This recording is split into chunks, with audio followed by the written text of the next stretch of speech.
Have you ever known anyone to where when you come into their life and you could see that their life is taking a twist, a turn, and all this kind of stuff, and they're on this train track, and before them, the track is missing. So you tell them, "Hey, stop! The track is missing." So they keep going. "Hey, look, I'm telling you, the track is missing before you. Stop, stop." So they're like, "Okay." So they turn to the left, and then they go and ask their friends, "Hey, is the track missing?" So the friends over there, they just having a good old time. One of them, a lot of them not paying attention. One of them's over there, just turning it up.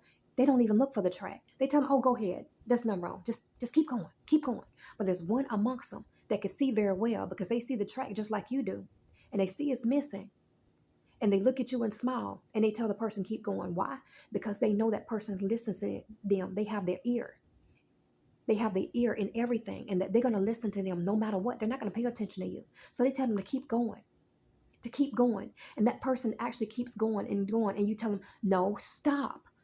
The track is out before you. Stop, stop." And it gets so bad to where they don't want to listen. They floor it. Okay. They literally floor it. So when they floor it, they actually end up going off and plummet to the bottom, and boom. And those very people that was around them be like, "Dang, I didn't see that coming." And the one who knew walks off, look at you and smile and turns and keep going until they find somebody else. See, that's why you got to be careful who you're around. That's the only way I can explain it, because that's what I see with certain people whenever I come in contact, and when God send me in their life to actually warn them or try to warn them about something. They don't want to listen. Why? Because they don't like the package where it comes from. They don't like me. It's not the fact they don't like the message. They don't like me. That is coming from me. And the thing is, in life, you may very well get a message from somebody you may not even like, you can't even stand. But I can assure you, it took a lot for them to come and give you that message, because you don't know what they've been through and what they've been going through. But if people come to you and tell you something, it's for your own good. And if you don't listen, you will pay the consequences for that, because for one, that is the Lord trying to get you to stop doing what you was doing. That is the Lord sending someone to tell you, "Stop. Put the brakes on it.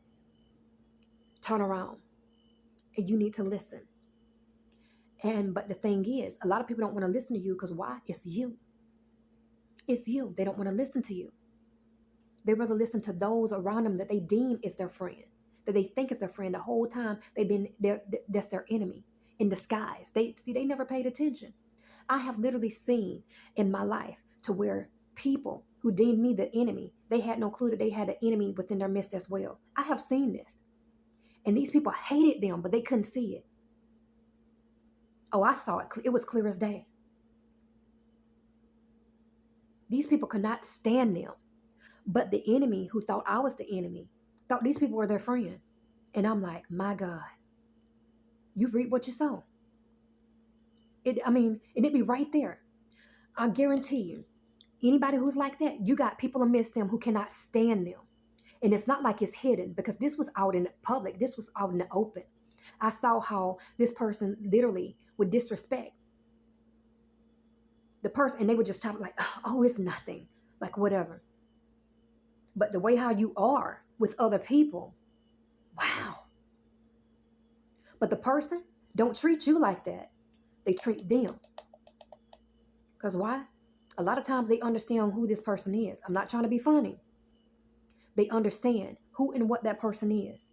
Because you weren't around when they have said things. You weren't around when they did things. A lot of times you got to pay attention to that too. A lot of times when people, friends, are around, and then and a person try to act a certain way, that will tell you things too, if something was said about you as well. Because sometimes the friends will kind of let on whether it's like a playful thing or somebody don't like what they said. It's two ways to go about it. You need to pay attention. Always pay attention. Because a lot of people literally tell things without you realizing it. And people tell on themselves too.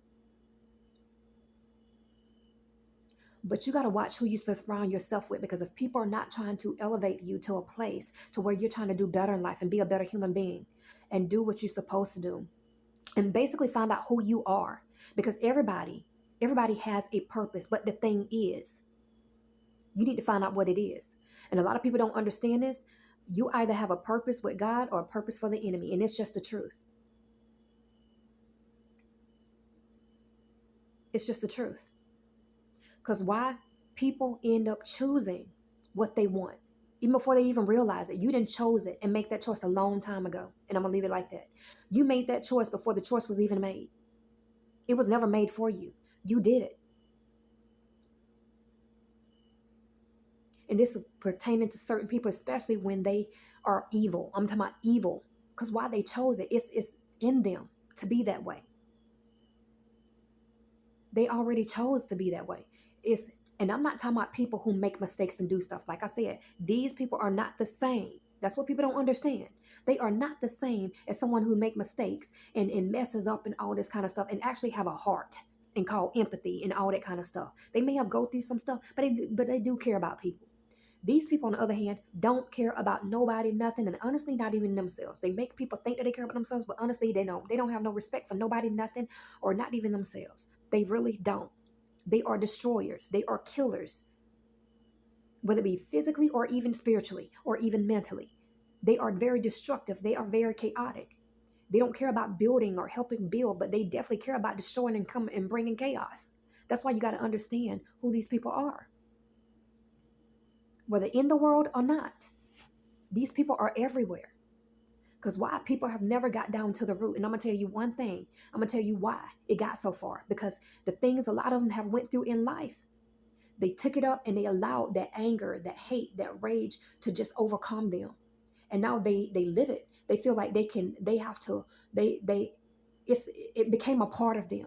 And they feel like that's who they are. And that's who they were made. And once they become like that, a lot of times, especially for these people, a lot of times there is no coming back. The only person who can bring them back is God.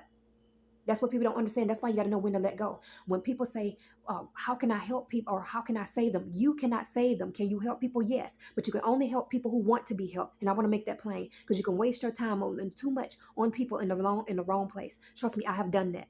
And a lot of those people, while you throwing out a raft trying to save them, they're trying to drown you. So that's why you got to be careful and know who to help and who not to help. Because a lot of people don't want help. I'm telling you, a lot of them do not. And you have to know the difference. And they're just coming there to be time consumers and energy killers, suckers. That's it. They're not coming to learn anything. They're not coming there to take anything and actually to be better. But they are there to come there to kill your time and to suck your energy. That's why you got to be careful about this. And that's why you should not debate people. Because I see it all the time. I see where people pulling people in. And it's like, can you not see what they're doing? And it's on purpose. But people fall for it every single time. And I guess when you go through stuff in life and you learn when people do stuff like that, you learn to eventually ignore people. Oh, and they will go away. That is true. But behind the scenes, honestly, and you don't have to, whatever, you could pray for them. You don't have to be online and say, I pray and all that. You don't have to do that. You could pray right then and there for them people. And trust me, you won't hear from them. You don't have to get online and show your behind that people are done, you know what I'm saying? All that kind of stuff. Pray for them. And keep it moving and drop them seeds that God wants you to drop and let it be. And if people are not willing to listen, keep going. You don't have to get into relentless debates and arguments that has nothing to do with the kingdom of God. You're supposed to be dropping seeds to people. And you're supposed to be a light, not the dark. And half the ones that I see, I want to stay away myself. That's what I tell God. That's why I be in my own little corner. I've seen this my whole entire life. And honestly, it got bad. It's worse now. So anybody who honestly wants to come to Christianity, a lot of them will actually turn away. And you got to ask yourself, are you a part of the problem or are you part of the solution? The choice is yours. But remember, if you're part of the problem, you're going to have blood on your hands.